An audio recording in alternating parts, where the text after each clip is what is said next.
Hello and welcome back to Field Notes Podcast. I'm your host Eden, and I'm so excited to dive into the process of getting through cringe. In this episode, we're talking about how to get through the cringe of posting online. And not just how to get through it, but I'm going to pep talk you because there's a lot of things that I learned from posting online consistently for the last 5 years. What I mean by that is for the last 5 years, I have posted online. I have had some online posting in some form, incredibly inconsistently, but continuously for 5 years. As a highly sensitive person, as an introvert, there are so many lessons that I have learned. And today I'm going to impart them on you. I'm going to pep talk you because personally, I grew so tired of certain psychological pitfalls, and I have come to my own working stance on said pitfalls, and I'm going to impart these onto you because you don't need to make the same mistakes and you don't need to go through the same trials that I have gone through. So hopefully what I share in this episode will help you get through the cringe or whatever it is that you might be battling inwardly when it comes to posting online, if that's something you're wanting to do. By the way, I'm a little bit under the weather, so that's why my voice sounds different. I'm in a different place. We might sound a little bit different, but hopefully it's still tolerable for you to listen to this. There's something else I want to say before diving in, which is that I don't think everyone needs to post online. I just want to highlight the vast nuance of posting online, what that means to different people, what that means to you in your circumstances, what that means in a given chapter, what that means in a given profession. There's so much nuance to it, so I'm not here to give you advice or to make this black and white, but I just want to share some key findings that I think are valuable and that I think will assist anyone as they move through the process of whether you're starting to post online or you have been a really inconsistent creator. I think these insights may serve you. Starting off strong with addressing the discomfort of being perceived wrong or in a limited way. For some people, for some personality types, ironically, especially those who feel the most powerful inward pull or draw to create or to express yourself. Something I've noticed is that what can go hand in hand with that is a deep fear and discomfort with being perceived wrong or with only being perceived as a limited slice of who you understand yourself to be. In my personal experience, this has been something that I've had to deal with. Where I have come to so far with this is that this is an inevitable part of sharing yourself, your life online. There's no online expression of yourself, whether it's your podcast art, it's an Instagram post, or a new profile pic, that can capture the full essence of who you are as a person. Because social media isn't who you are, and your online presence isn't who you are. This is something that you have to accept, and that this is something that's been really hard for me to accept, even unconsciously, as like a highly sensitive person, as an introvert, with sharing myself online. Because inevitably, you're going to feel like the content isn't an accurate reflection of you. It's never going to quite capture you the way you want it to.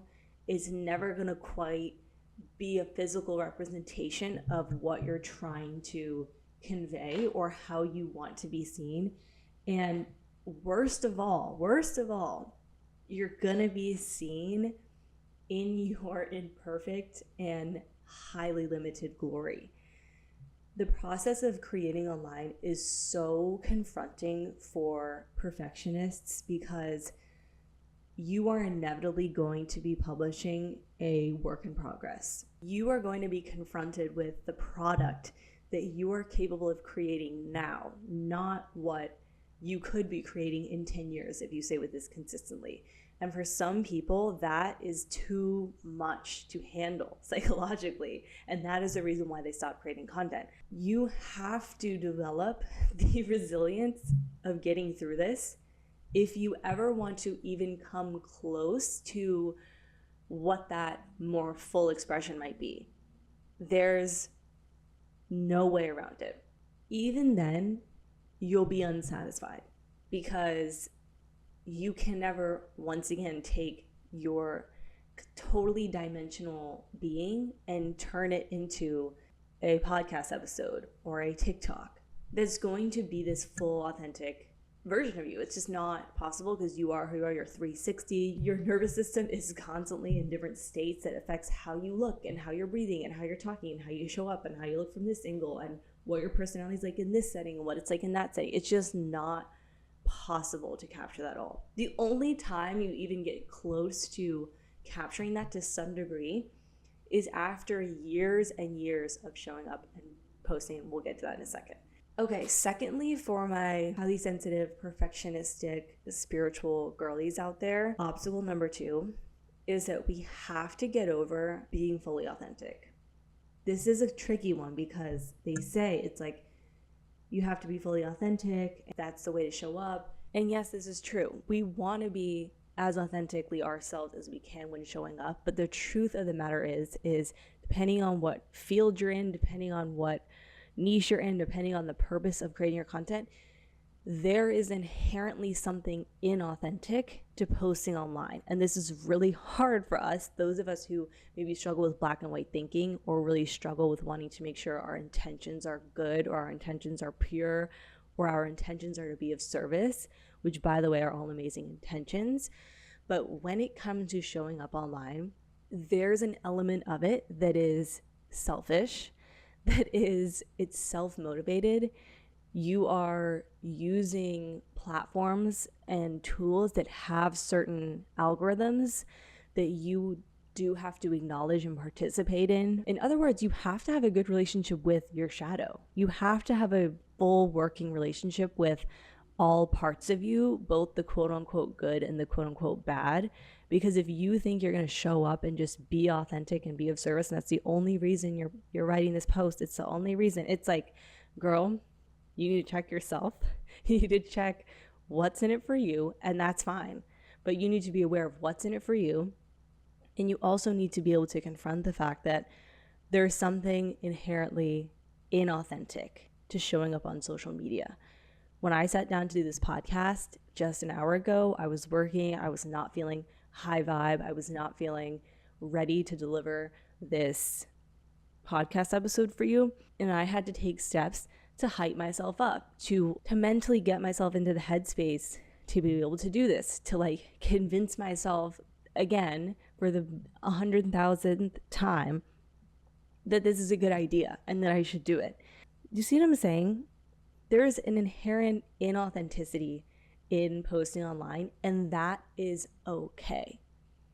I think we just need to change what we think of as authenticity, because when you're aware of all those reasons that you're doing it, and you're aware of your overarching long-term motives for doing it, and you're aware of the good and the bad and the ugly motives that you're doing it, that is authentic. That is authentic. And you can show up without qualms and not be constantly in this questioning of like, well, is this of service, and is this okay for me to be on social media when these tools, aren't good for us in X, Y, and Z? It's like, you got to get in the arena with all that within yourself and find a way to come to peace with it if you want to post consistently. Okay, next hard truth for my highly sensitive spiritual do-gooders. If you want to show up online consistently, and believe me, I'm talking to you as someone who has failed miserably at this. Okay, let's be honest. I have failed miserably at this.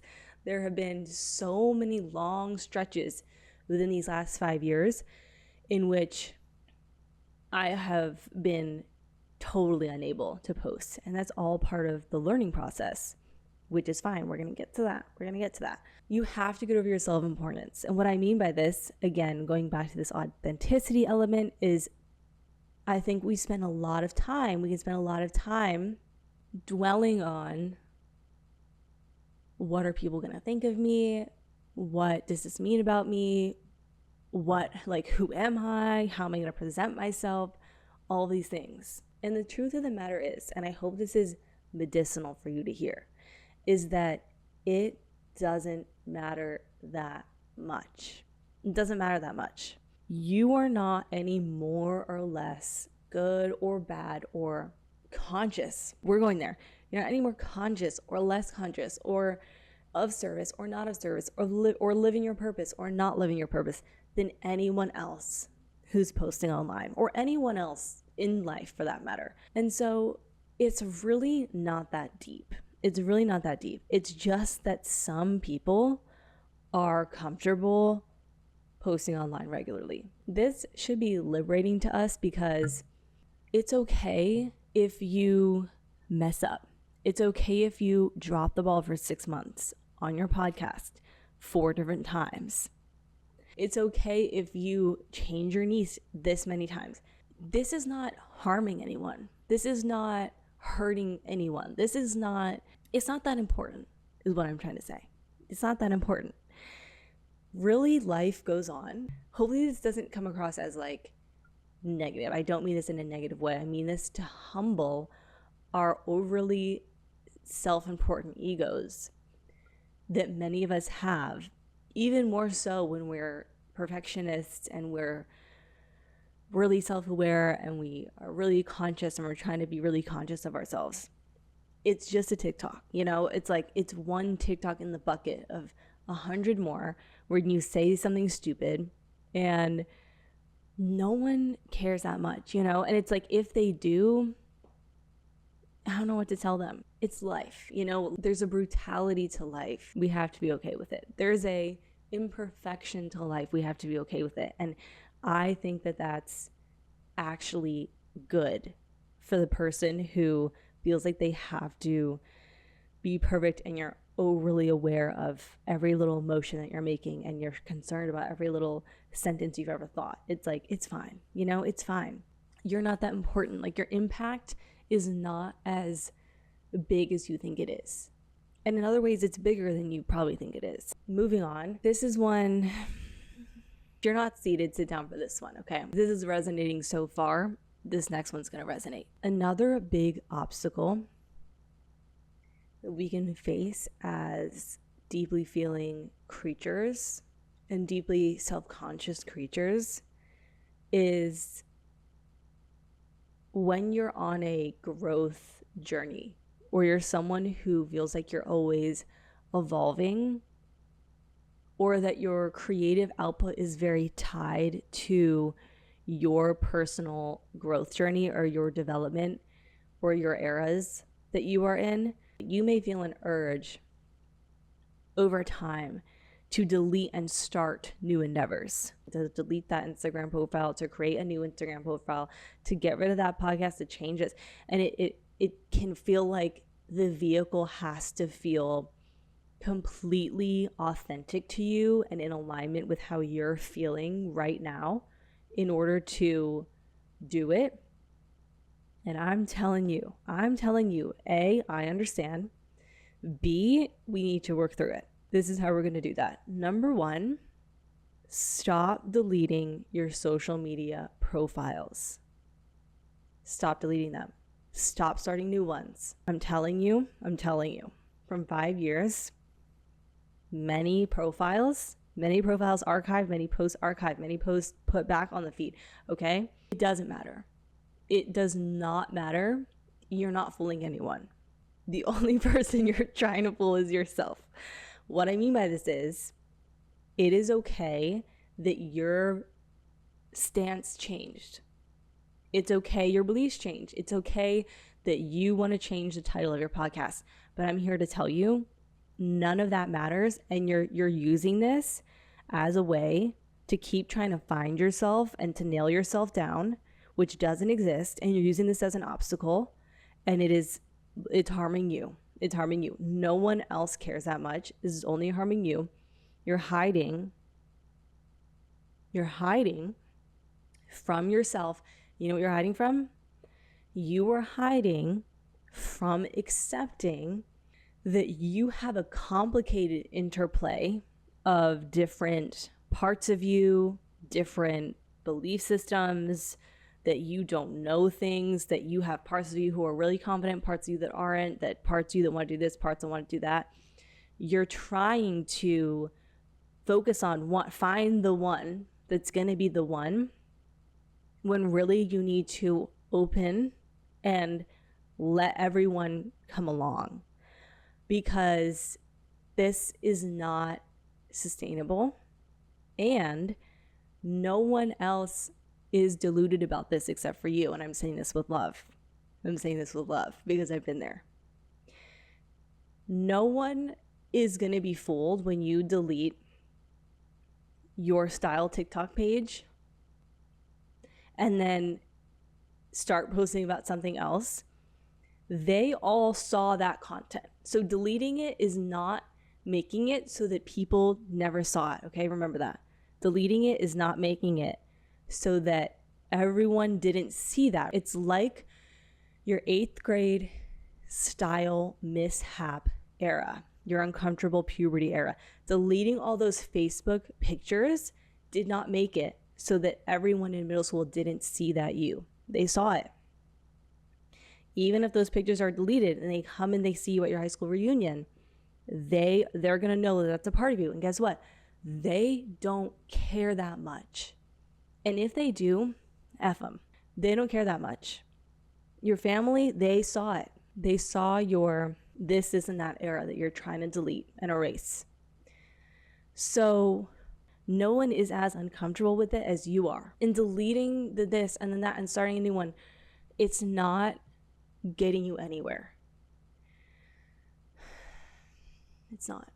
In fact, if you had just stuck with one of those and confronted the discomfort of the clash when you brought your needlepoint side into the part of you that's passionate about Shark Week and that's all you used to talk about, and suddenly you're all about needlepoint now, and you had just brought the needlepoint part of you into the room with the other part of you, you could have continued to sustain in that space and you could have continued on.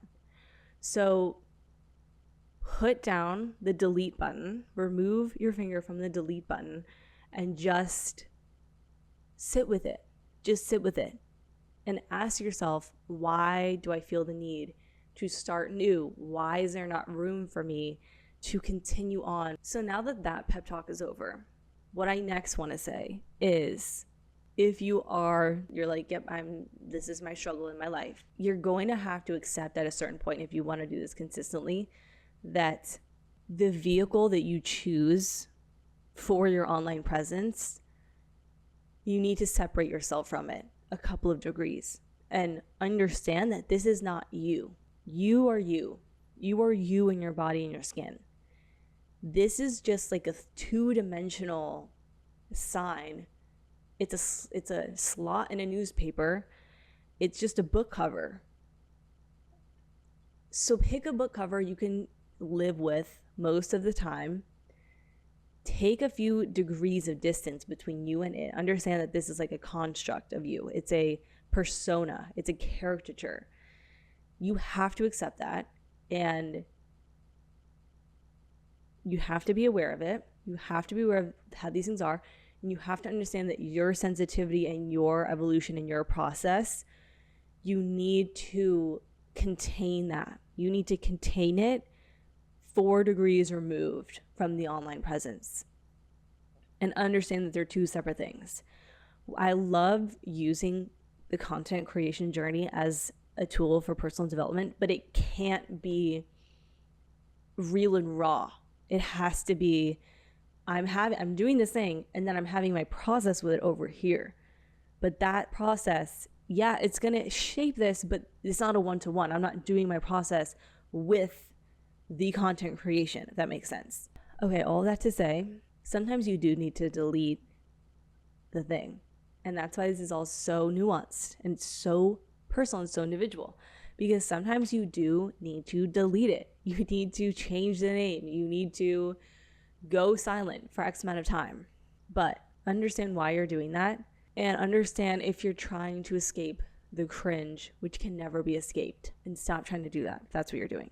Okay, finally, let's end with a note on the cringe. Like, how do we address the cringe and what do we do about it? There's no escaping it. There's no escaping it, and it is inherently cringe. Depending on your definition of the word, there is an inherent cringiness to posting online. But you're damned if you do and you're damned if you don't. Because here's the thing. If you spend your whole life avoiding being cringe just for the sake of avoiding being cringe, you are just as captured by the cringe as if you were just being cringe. So pick a side. You know what I'm saying? Not only pick a side, it's like it literally doesn't matter. It's like do or don't, because if you do it, you're cringe. Facts. If you don't, you're too cool to be cringe. So you're also being affected by the cringe. So don't let the cringe be the decision-making factor. Dive inward, inquire within to really figure out why you feel the urge or the desire to post online, what it's coming from, what the goal is. Really flesh it out. Like, I think, again, I talked about this in the most recent, like, answering your questions about social media, but we act like posting online is so much more simple than it is because it seems so stupid. It's almost like a archetype or like a stereotype, a cultural stereotype, that posting online is shallow, it's easy, it's for people who can't do anything else, kind of thing. It's frowned upon when kids want to do that as their career. And we need to get with the times. Like, this online space is not going away. This is the new media landscape. And not only is it the new media landscape, it is more decentralized than ever. And I think that hasn't hit some people. Like, some people, it hasn't hit how much not only power you have in your pocket, but that there's an infinite explosion of more and more creators who are going to do this as a job, and then we're consuming more content, et cetera, et cetera, et cetera. And you have to find a relationship to it, negotiate a relationship to it. And so I say all that to say, if you're like treating your desire to post online or your process around it, you're not treating it with due diligence to really inquire, why is this important to me? What meaning does this have for me? Why do I want to do this? Who have I talked to about it? Am I talking to trusted people about it? Am I being honest with myself and others about where this is coming from? Like, if you have not really searched that, I really would encourage you to do that and treat it seriously, because it's not superfluous. I mean, it could be, that's the thing. It could be for some people, but it may not be. And we're all interacting with this new reality that there really isn't any clear roadmap for, and there isn't a clear way to find yourself in it, because it's changing so much and it's so unestablished. So just spend time exploring. Don't let cringe or not cringe, or don't let the idea that everyone should post and that everyone should be a creator. Like, don't let, these are all ideologies, there's so many new ideologies because we don't have one for posting online yet in our culture. And so if you're not liking any of the ideologies that you're seeing, or any of the belief systems or things that are being said, explore it. It's worth exploring. We're going to be raising our kids in this world. How we relate on social media and how we show up and treat it, and how we choose to interact with it, it can have huge implications for our lives. I think we all know that person, someone in our life who decided to start posting early on, or decided to go for a certain career and use social media as a tool, and it completely changed their life. Okay. we're going to leave it there for today. I hope that this was either the pep talk or you needed, or the full confirmation to not move forwards with posting online if that's what you know is right for you. If you would like to submit a question or a topic for a podcast, you can do so in the description below. And other than that, I will talk to you in the next episode.